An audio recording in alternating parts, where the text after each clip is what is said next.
بسم الله الرحمن الرحيم. اهلا وسهلا بكم في فقره جديده من فقرات الكوره مع الجوكر. وطبعا يا اخوانا قبل كل فقره ما تنسوش تدعوا لاهل غزه، وربنا يا رب يزيح التوترات اللي في الشرق الاوسط. وطبعا رمضان كريم عليكم، كل سنه وانتم طيبين في ليله رمضانيه ملهلبه الصراحه. الزمالك يعني فوز اقتصادي، وفي نفس الوقت مباراه كانت شهدت فرص ضايعه كتير. نادي الزمالك نجح في خطف المباراه مبكرا عن طريق ناصر منسي. مباراه كانت ممتازه جدا. كان في صراحه يعني انانيه من بعض لاعبي نادي الزمالك. في برضه ضياع الفرص كتير من لعيبه نادي الاتحاد. عبد الرحمن مجدي قدم مباراه ممتازه. المهدي سليمان اشاده. مهدي سليمان قدم مباراه ممتازه جدا. والنادي الاتحاد الصراحه قدم مباراه ممتازه جدا. تامر مصطفى شابوه. معتمد جمال يعني كان النهارده التغييرات خمته حبتين، لكن يعني الحمد لله. طبعا مبروك لنادي الزمالك وهارد لك لفريق الاتحاد. طبعا كمان تستمر الكراسي الموسيقيه. والبيراميدز يفوز امس على حرس الحدود بثلاثيه مقابل هدف.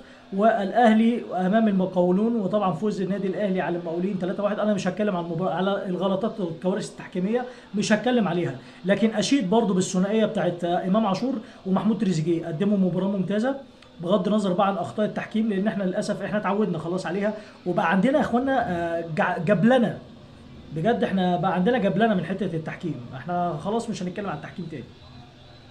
مباراه ممتازه جدا. طبعا الاسماعيلي كمان يخسر امام المصري البورسعيدي، والمصري البورسعيدي يعني استغل تعثر سيراميكا كليوباترا امس امام البنك الاهلي بهدفين لكل فريق.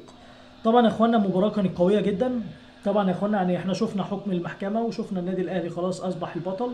لكن انا عندي تعقيب حلو قوي. يعني التصريح طبعا اللي قاله ثروت سويلم ان الانديه لما كانت بتنسحب بتتلكك، لكن النادي الاهلي له عذر. يا قطاطة الكره المصريه بجد والله، اخفي انتمائك على جنب. فاحنا مش هنتكلم خلاص. انت مش ناويين نفتحها تاني لان انت حرقتها قبل كده. انت قلت بعد العيد ما بيتفتش الكحك، والبطل نفس البطل الموسم اللي فات هو هيبقى بطل الموسم ده. يعني تصريح زي ده بجد والله ما يخلكش تصير الدهشه. طبعا يعني ثروت سهيلة كشف انتمائه بطريقه غريبه جدا، واتمنى بس يسرح شعره قبل ما يتكلم. طبعا يا اخوانا النهارده جه طبعا اراجوز جديد من اراجوزات الموجودين. طبعا كريم فهمي الريتش بتاعه واقع ومسلسله واقع، فقال لك اعمل لقطه. طبعا بيقول لك ابيع الاسوس ولا اشجع الزمالك. والله العظيم يا حبيبي الزمالك مش محتاجك تشجعه. بغض النظر انت اهلاوي يا عم على اللي لنا وراسنا، لكن ما تحكهاش في الزمالك. انت مسلسلك واقع وكل حاجه، فاعمل اي ريتشايه كده عشان طبعا اخواتنا اللي في الاهلي اليوم او ماجيكانو او الناس دي تشتغل علينا شويه. فطبعا لقطه رخيصه قوي. وللاسف يعني مش عايزينك تعملها تاني يا كريمه. فاهم انت كده كده اصلا ممثل واقع. فبلاش تحكها في حته الزمالك دي. طبعا مباراه كانت ممتازه. طبعا اوشيد الصراحه بمحمود تريزيجيه وطبعا امام عاشور. طبعا يا اخوانا مش عايزين نتكلم على حته تروب وحته زيزو. دي مالناش علاقه بيها. طبعا في كلام ان والد زيزو بيحضر عرض للخليج من اجل طبعا ضم زيزو اليه. لكن هنا السؤال يا عزيزي، هل زيزو هيتمتع بنفس الزخم اللي كان بيتمتع بيه في ماتش في امام الزمالك؟ يعني ده زيزو بتاع الزمالك، الناس اللي كانت بتقول لك عليه بالونه وبتاع ضربات جزاء والكلام ده. محمود تريزيجيه، امام عاشور، بسم الله ما شاء الله امتياز. حسام حسن، اتمنى تشوف ناصر منسي. بجد والله. حتى محمد مجدي قفشه. انا النهارده اسلك اتنين لعيبه في مصر كانوا بيقدموا مباراه عظمه. يعني حتى تألق النهارده المهدي سليمان، اتمنى المهدي سليمان يقف على طول، لان فعلا النهارده لا النهارده مباراه تألق فيها حتى الحارس جنش. شل العديد من فرص ضايعه من الاثنين.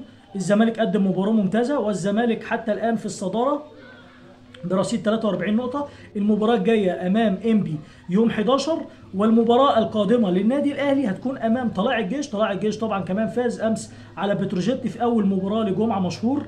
وبالتوفيق طبعا للفرسان الأربعة في أفريقيا، لأن طبعا بعد المباراة دي عندنا طبعا النادي الأهلي أمام الترجي. وطبعا هنتكلم وهنختم بيها إن الكاف عدلت العقوبة، وأصبح النادي الأهلي هيتعاقب ب 60 ألف دولار، وايقاف ماتشين منهم مباراه مع ايقاف التنفيذ. كمان الجيش الملكي عقوبه ب 20,000 دولار، وهيلعب مباراه الجايه امام بيراميدز بدون جماهير. يعني بيراميدز يعتبر مش عايز اقول مهمته شبه سهله كده، لان على المغرب وبدون جماهير هتبقى مباراه ممكن تكون متكافئه حبتين.